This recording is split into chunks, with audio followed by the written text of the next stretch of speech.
Peristiwa angin kencang diketahui telah terjadi di sejumlah kawasan ibu kota.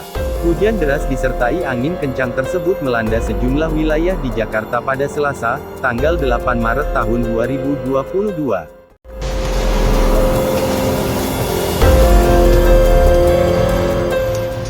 Dalam beberapa video yang beredar di media sosial memperlihatkan, angin kencang tersebut membuat sejumlah bangunan dan pepohonan di area sekitar mendapatkan hantaman, sehingga beberapa di antaranya rusak karena tak mampu menahan terpaan angin.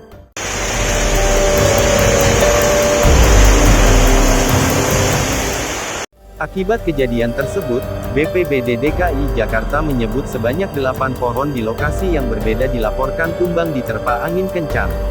Dan tidak hanya itu saja, dampak kejadian tersebut satu unit rumah warga mengalami kerusakan, bahkan kabel PLN pun terputus karena tertimpa pohon.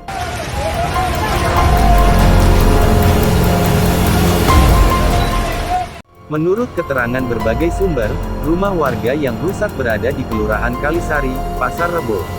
Lalu pohon yang menimpa kabel PLN berada di Kelapa II Wetan, Ciracas.